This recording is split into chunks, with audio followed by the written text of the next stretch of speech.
Okay, so there's a lot of talk about Lauro v. Charles on the internet in the past couple of days because of Luigi Mangione. There's also a lot of people misunderstanding what Lauro v. Charles tells us and like the greater implications of the Fourth Amendment. So first, let's just explain what the Fourth Amendment is. So this is just the text of the Fourth Amendment. The right of the people to be secure in their persons, houses, papers, and effects against unreasonable searches and seizures shall not be violated, and no warrant shall be issued but upon probable cause supported by oath or affirmation, and particularly describing the place to be searched and the persons or things to be seized.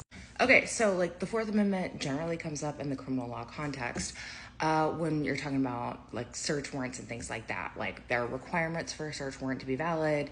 And so if your search warrant isn't valid, then the things that were found as a result of that search can be suppressed. Just because some evidence in your case was suppressed does not mean that your case is going to go away because one of your constitutional rights was violated.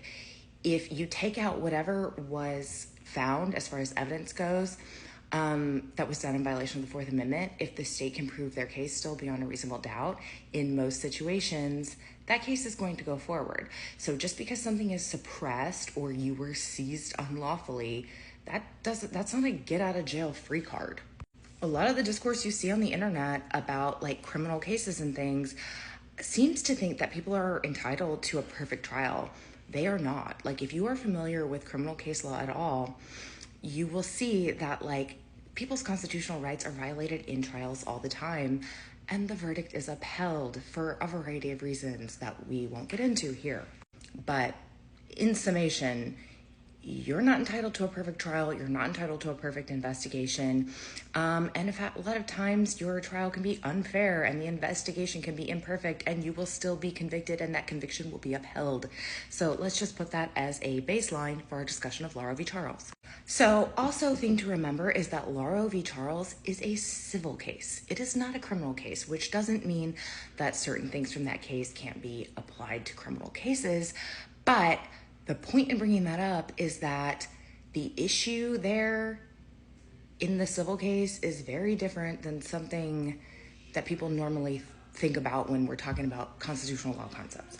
So in Lauro v. Charles, the defendant in this case was suing the police officers because he was saying that a staged perp walk that happened to him when he was arrested was a violation of the Fourth Amendment, aka an unreasonable search or seizure.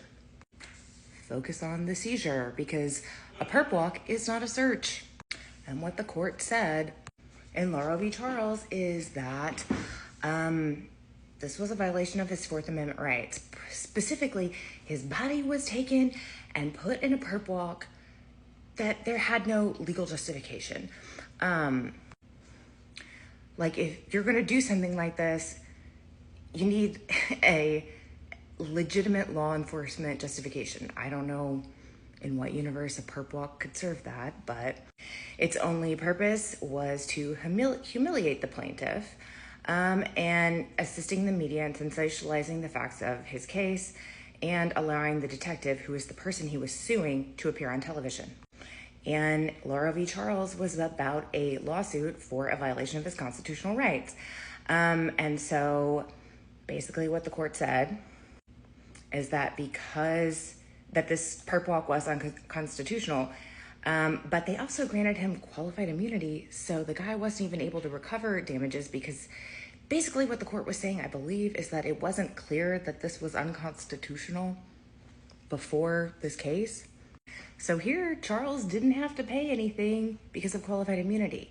But, I mean, the takeaway from this is, in the future, if you sued someone for this, a cop who did a perp walk on you, you could recover damages because now you know you can't do that.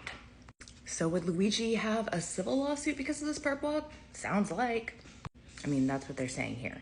The Fourth Amendment right at issue was not clearly established. That is basically the right to not be subject to a perp walk, because if you're in custody, you don't have any say in the matter. So if I'm saying that the perp walk violated his rights, and now we know that because of Lauro v. Charles, why does that not matter for Luigi Mangione? Because the perp walk isn't the source of evidence. The perp walk was done. It's a violation of the Constitution. It's done to embarrass the guy. It's done to make a spectacle. It's done to make all the cops look real fucking serious. But it didn't create any evidence against him, so it's not the valid basis of a suppression. The way in which this perp walk could become an issue, and why I believe you saw his lawyer go so hard about this in the bond hearing. I mean, one thing is, or in the arraignment hearing, she's there to like show up and be like, don't mess with me. I have come prepared. I will even call out the freaking mayor in this arraignment hearing. I am not one to play with. But also, she may be potentially setting up an argument that there should be a venue change in this case, because this perp walk was done in the city of New York. People saw it. It's all over the media.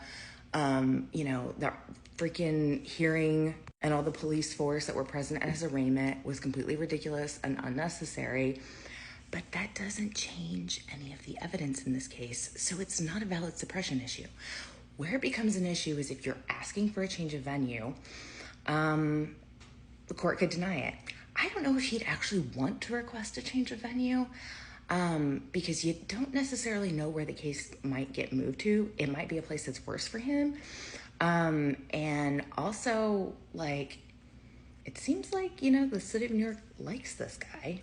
Not enough to nullify if they believe he's guilty, but she's basically like putting him on notice, like, stop parading my client around. But if you read the comment thread that's attached to the comment, or that this post comes from, what the person in those comments is asserting is like, if he's found guilty on this trial, he's got a valid basis for an appeal because of the perp walk.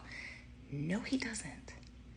The only way that would be true is if the state played a video of the perp walk in the trial, which they wouldn't be able to because it's not relevant admissible evidence, or if his attorney requests a change of venue and it's denied. If an appellate court thinks that, he should have gotten the venue change, this perp walk will become relevant and could potentially overturn the case. But absent those two circumstances, I cannot think of a single one where this perp walk is going to change anything. Because the person who left these comments, and I'm sure they're well-meaning, they're just not right, is saying that, like, oh, if he goes to trial, then the case is going to get overturned because of the perp walk. Okay, well, implicit in that is that Luigi Mangione could never be tried, okay? Because the perp walk is a fact that will remain a constant in this case. It will remain just as constant as the video.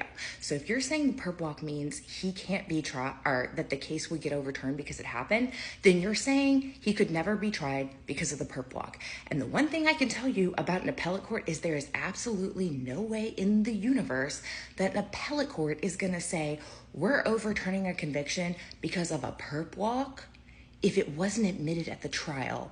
Because they know the ultimate consequence of that is that this person could never be tried for the underlying unaliving case. So Lauro v. Charles ain't doing what people seem to think it's doing. And Lauro v. Charles is not telling us that this case is going to get overturned because a perp walk happened. That's just not how it works. So we all agree, like, the perp walk, it's absolutely disgusting. It's ridiculous. It's absurd. It's stupid. It's making everybody look like fools. But don't get it twisted. That's not going to overturn this case if Luigi Mangione is convicted.